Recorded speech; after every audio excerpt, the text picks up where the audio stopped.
Most people don't change their lifestyle until a doctor says that one sentence that turns your whole world upside down. Well, that's actually exactly what happened to us. But the truth is, you don't need that moment and you don't need that fear. There's a way to know exactly what's happening inside your body before a crisis hits. Hello and welcome. I'm Annette Reeder from thebiblicalnutritionist.com, sharing God's recipe for excellent health for families of little ones all the way up to all ages. Years ago, my husband and I, we believed we were healthy. Okay, truth here. We actually hoped we were healthy. We prayed, we served, we stayed busy, but we ignored the quiet warnings inside our bodies. And we told ourselves the usual things. I'm just tired. I'll start Monday. Well, it's not really that bad. We're in our 30s. We can't be sick. And then the doctor came in. And clipboards don't usually change lives, but that one did. In that room, the air froze. The doctor said the words that make your stomach drop. We were in our 30s. This can't be true. My husband squeezed my hand, and we both knew everything was about to change. And it needed to. We realized something very painful and yet very true. We've been praying for health, but not stewarding it.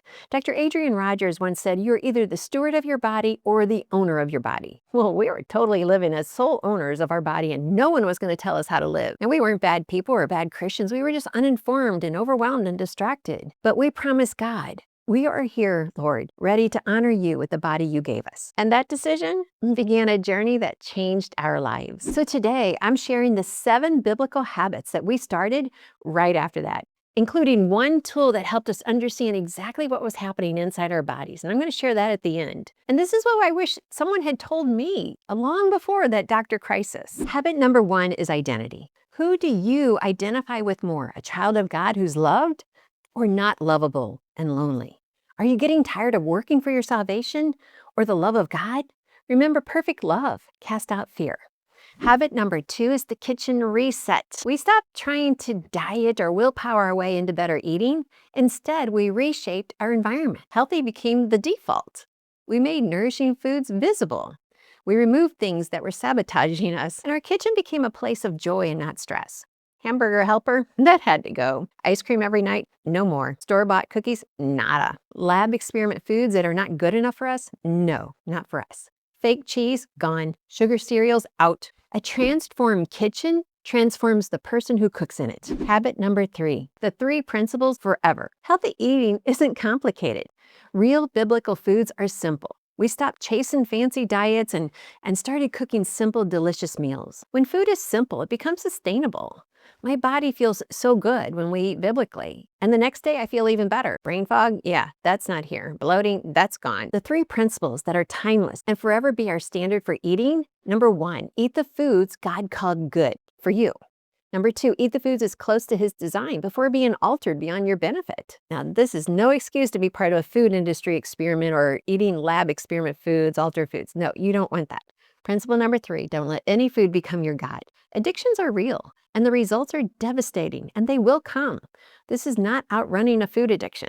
3 principles that are timeless and can be followed everywhere you go, at home or at a restaurant or a friend's house. Habit number 4, track what matters. You can't change what you don't measure.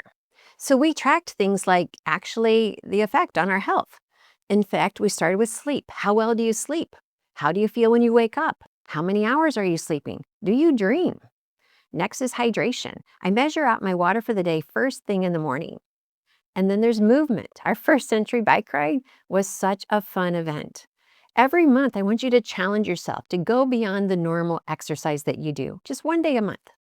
And then there comes mood. My husband loves my mood, how that has changed. And then food. Food became fun. A fun kitchen is a healthy kitchen, including letting the kids join you in growing and cooking and baking, all of it. Have a weekly contest. Who comes up with the best recipe? And habit number 5, reduce stress and restore joy. So think about this. Stress just breaks the body faster than any bad food. And joy heals faster than most medicines. Proverbs says it's clearly, a joyful heart is good medicine. Scripture knew what it was talking about before we even understood it. We increased joy and gratitude, walking, sunlight, and prayer. And when that happened, our bodies responded immediately. When you're stressed, ask yourself, is this stress going to strengthen me? If so, then walk it out as a process through the stress. Some stress comes into our lives and strengthens us. It was stressful preparing for my first century bike ride, yet it strengthened me. Stress from other sources, maybe not so beneficial. Walk it out.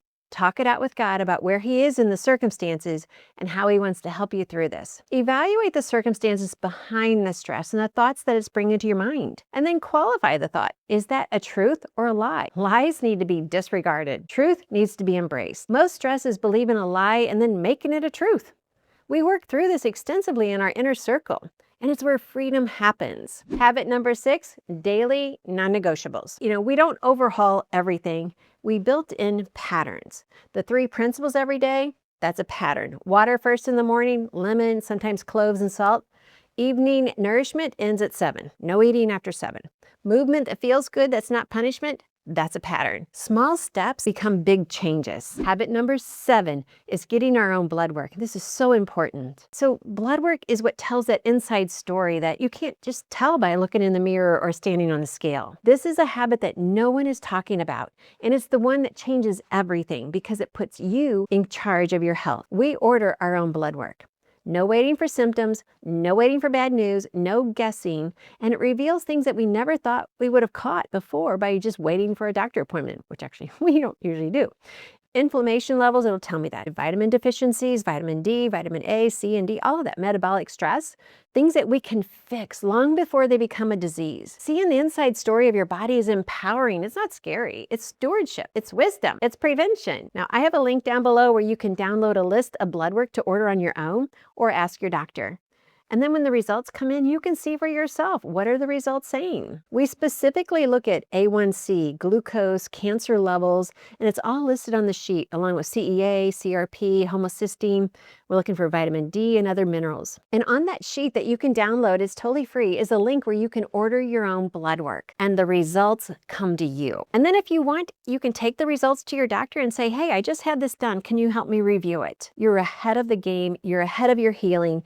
And you just want to always be able to do that. Now, our doctor gave us a wake-up call, but the real healing began when we took responsibility and we stopped guessing. We started learning. We honored God with our choices and our bodies healed. We were on more medications in our 30s than today, which actually we're on none. You don't have to wait for the scare. You don't have to wait for a crisis. You don't need that moment in the examining room. You can actually begin today. One step, one habit, one change. Now, if this message spoke to you, please share it with everyone you love. Please forward this video to every single person that you love and care about and ask them, hey, can you subscribe to this channel? Let's walk out our health together. And if you're ready to start a biblical wellness revival in your church, check out our website, Biblical Wellness Ministry. This is where we help you start a biblical wellness ministry in your own church. Let's just launch a biblical wellness revival across the land. And let's see the church experience healing like never before. That is what is possible. And that's why I'm here as the biblical nutritionist to help you experience God's recipe for excellent health. So possible. And I can't wait to read your comments of how you're putting this into action. I just get excited about this topic. So thanks for watching.